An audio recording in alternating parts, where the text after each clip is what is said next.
Tonight, growing pressure faces the Machakos County government following public claims made by comedian and entrepreneur Sammy Kioko, who alleges that he has not been paid for a county tender he completed.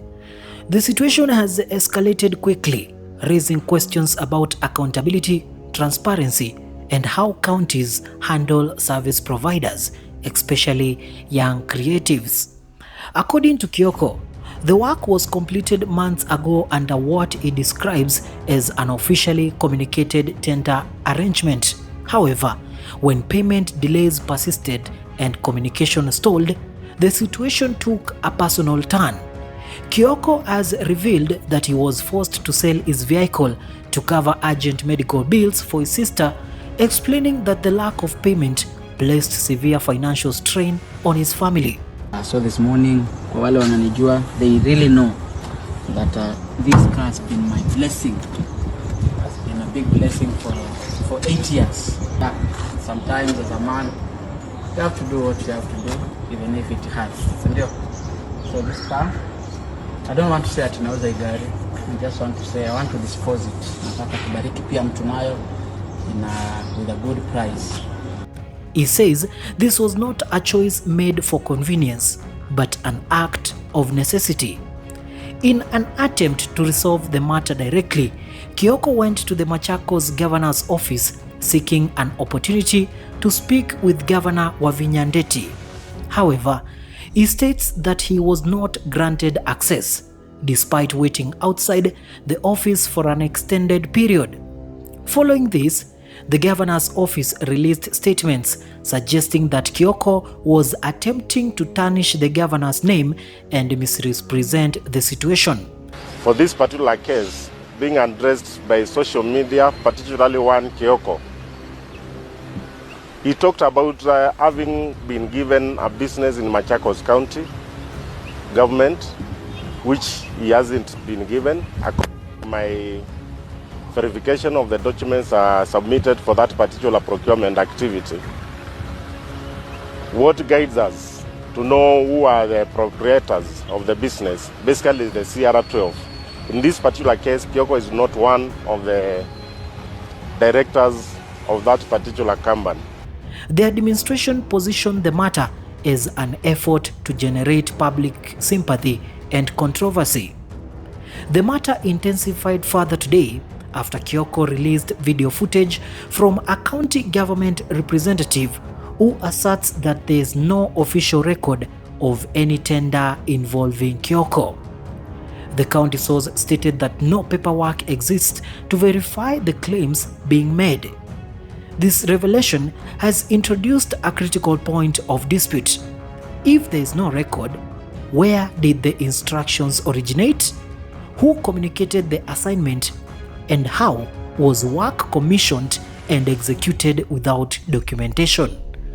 Observers note that this raises concerns not about Kioko's specific case, but about broader procurement and contracting practices within county administrations. A number of Kenyan creatives and small business operators have expressed that delayed payments or unrecorded agreements are a recurring issue across multiple counties. Kioko's case has now become a reference point for a wider national conversation about how contract workers, especially young professionals, are treated by government entities.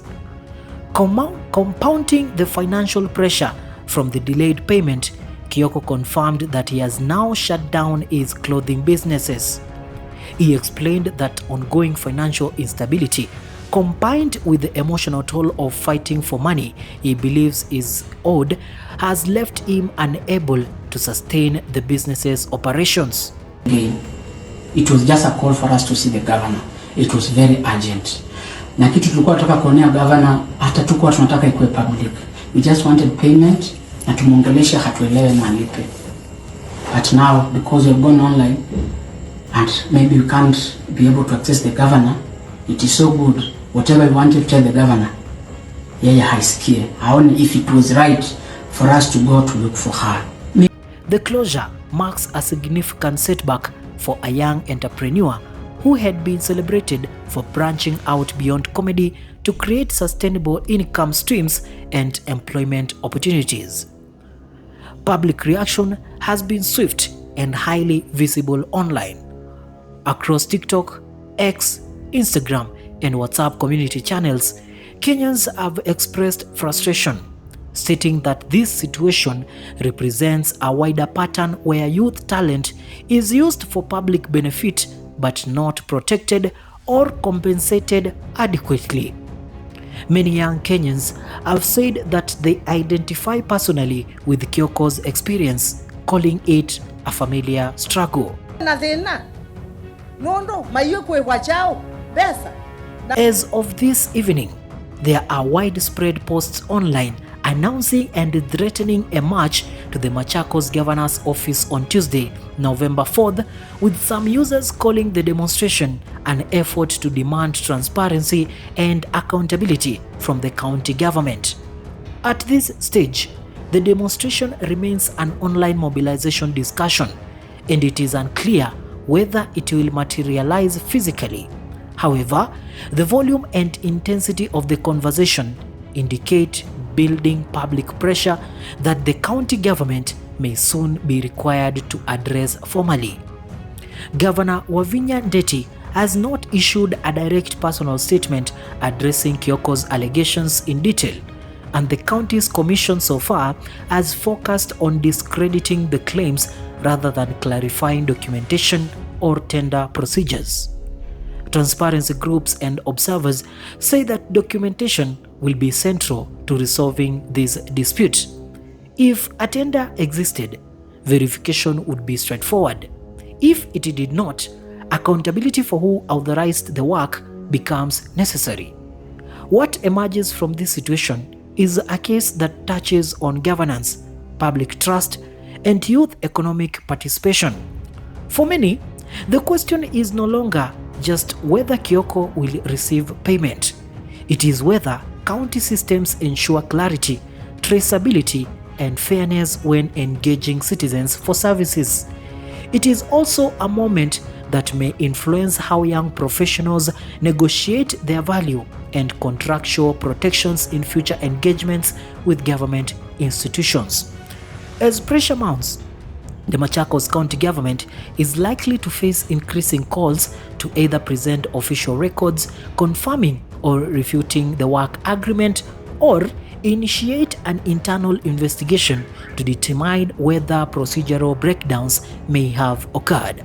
For Sammy Kioko, the focus remains straightforward. He maintains that he completed the work and is simply asking to be paid for services delivered. I will continue to monitor the situation as statements, evidence, and official responses evolve. Thank you so much for watching. My name is the commentator, mjukuu wake Papa Francis. Bwana nitafuta, hamunipati. Bye bye.